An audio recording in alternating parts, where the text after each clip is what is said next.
Bonjour les amis, bonjour.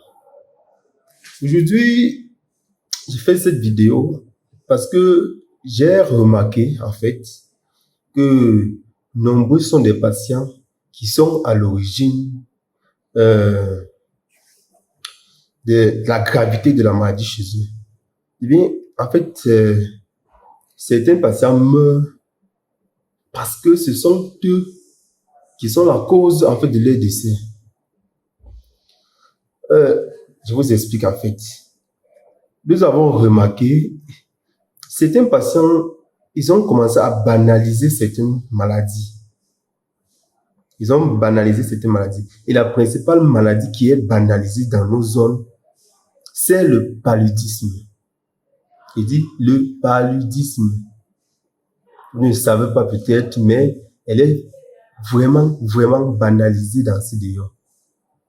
Parce que vous allez voir, rendez-vous compte, lorsqu'on va vous prescrire un examen de paludisme et un examen de typhoïde à un patient, lorsque ce dernier va réaliser ces examens et que la typhoïde soit négative et le paludisme soit à un taux élevé, c'est-à-dire le nombre de parasites dans son sang est déjà vraiment élevé. Lorsque vous allez dire à ce patient qu'il faut vous interner afin de vous prendre en charge, le patient va vous répondre, il a déjà à la maison ses comprimés contre le palu. En fait, lui, il ignore ce que c'est le paludisme. Il ignore ce que le paludisme peut le faire endurer dans les jours à venir. Tous les patients, ils sont là en train de banaliser cette pathologie qui est responsable de milliers de morts dans le monde. Déjà que c'est pas pour rien que le gouvernement doit passer son temps à faire des campagnes de distribution des MILDA, c'est-à-dire des moustiquaires imprégnés à longue durée d'action. C'est pas pour rien que le ministre, le gouvernement, en fait, doit mettre des campagnes de lutte contre le palu sur pied. Non, c'est parce que le palu est responsable de beaucoup de décès. Et nous voulons réduire le taux de mortalité dû à ce gène. Voilà pourquoi, aujourd'hui, nous allons vous sensibiliser sur le palu. Rendez-vous compte, lorsque quelqu'un, peut-être surtout même les mères d'enfants, les pères d'enfants, lorsque l'enfant est un palu, il ne faut pas vous amuser avec. Parce que le palu, là, déjà, c'est responsable ça cause souvent l'anémie chez le patient. Et lorsqu'un patient est anémié, à un certain stade de l'anémie, on ne peut plus rien. Même si on vous transfuse, ça ne vous servira à rien. Parce que vous allez trépasser. Donc, le palu qui est banalisé par les patients de grâce. Vous allez voir un patient, lorsque sa typhoïde est positive, il peut accepter qu'on l'hospitalise facilement. Mais quand c'est le palu, non. Il ne peut pas accepter. Il va vous dire, il a les médicaments au quartier qu'il prend déjà, il a à la maison dans sa trousse un médicament qu'il prend déjà contre le palu. Or, en prenant des médicaments à l'aveuglette comme ça, vous rendez votre paludisme résistant à ces médicaments. Ce qui à la longue, le traitement va être un peu compliqué. C'est vrai que certains, quand ils se rendent à l'hôpital, c'est lorsque le paludisme est déjà à un stade avancé. Oui, avancé de la maladie. Donc déjà, ils n'ont pas pu soigner le paludisme à la maison. Du coup, ils vont venir à l'hôpital se faire consulter lorsqu'il se fait déjà peut-être tard. Ils sont déjà soit anémiés, chroniques. On va transfuser du sang et déjà que la transfusion aussi est déjà très coûteuse. On ne le souhaite pas, mais il vous faut, lorsque vous allez à l'hôpital, il vous faut consulter et même si c'est le palu, il n'y a que le médecin pour vous dire quoi faire. Les médicaments que vous avez à la maison sont certes, ça va vous aider peut-être, pour certains, mais ça ne vous aide pas. Il n'y a que le médecin qui pourra vous dire quoi faire. Avant toute chose, quand c'est dehors, il y a d'abord 3 éléments que vous devez comprendre. Oui, pour pouvoir avancer dans ce monde.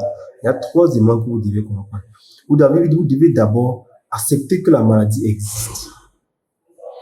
Vous devez accepter que la maladie existe. Vous devez accepter que la maladie se vit tout autour de vous et à des fréquences vraiment élevées. Vous devez également déjà accepter d'affronter la maladie et aussi d'aider le gouvernement dans les campagnes de lutte contre la maladie. Parce que lorsqu'on organise les campagnes de lutte contre le palu, c'est pas parce que le palu peut être banalisé, peut être négligé. Non. Le paludisme ne peut pas être banalisé. Ça, comparé peut-être au sida, le paludisme est responsable de très nombreux cas de décès. Très nombreux cas de décès ici, comparé au VIH. Donc, de grâce, arrêtez de banaliser cette maladie qui peut vous coûter la vie. Mais prenez-la plutôt au sérieux. Parce qu'un paludisme bien soigné est une vie assurée. C'est pas pour rien que peut-être en Europe, vous allez voir que le paludisme ne se vit pas là-bas facilement. Et lorsque le paludisme attrape un Européen, et il en meurt facilement. Parce que chez eux, ils ont réussi à mettre sur pied, à éradiquer en fait le palud. Le paludisme en Europe ne se vit pas comme chez nous ici en Afrique. C'est parce qu'ils ont réussi à recadrer le paludisme, à éradiquer le paludisme chez eux. Chez eux, il existe déjà des antidotes paludiques. Lorsque un Européen va arriver en Afrique, il va immédiatement prendre ses antidotes paludiens. Parce que s'il ne le fait pas, les jours qui suivent, il va mourir immédiatement. Ça ne manque pas. Parce que le paludisme chez eux, lorsqu'il attrape un Européen, c'est très mortel. Or, la santé chez eux est vraiment évoluée et ils ont réussi à banaliser cette maladie. Par contre, chez nous ici, en Afrique, elle se vit, disons, comme une pandémie. Oui, comme une pandémie, parce qu'elle est là, elle nous touche vraiment. Et lorsque le gouvernement essaye de remédier à cela, pour les populations, vous n'aidez pas le gouvernement à éradiquer cela. Parce que déjà, on vous a dit, on répétait cela à l'école, donc mis sous une moustiquaire imprégnée. On donne la moustiquaire à certaines, ils vont garder ça, on ne sait où. Certains vont se plaindre des chaleurs que cela procure. Certains vont se plaindre de ne pas bien respirer lorsqu'elles sont sous la moustiquaire. Certains vont vous dire, je ne suis pas à l'aise sous la moustiquaire. Ah, c'est pour votre bien-être si on a instauré cela. Donc, et également, les alentours de votre maison doivent être propres. Les poubelles, les ordures doivent être très éloignées des maisons. Parce qu'on remarque certains qui vont se construire près des dépôts d'ordures. Et rendez-vous compte, c'est dans ces dépôts d'ordures que le germe, la nouvelle femelle responsable de la transmission du palu, se vit. C'est dans cette poubelle qu'il y a la maison de la nouvelle femelle. Lorsque vous devenez voisin avec elle, c'est très évident que vous allez à chaque fois souffrir du paludisme. Donc, vous devez éviter les environnements trop sales, dormir sous une moustiquaire imprégnée, vous devez consulter. Et pour la femme enceinte, c'est primordial et elle doit faire très attention. Le paludisme chez la femme enceinte, c'est interdit, hein? Il est carrément interdit qu'une femme enceinte tombe attrape le palu. Parce que lorsqu'elle attrape le palu, non seulement ça peut avoir des effets très néfastes chez son bébé, mais elle-même également, elle peut être anémie. Et nous connaissons tous les conséquences de l'anémie. Agir ensemble et protéger chacun. Réduisons le taux de mortalité dû au palu.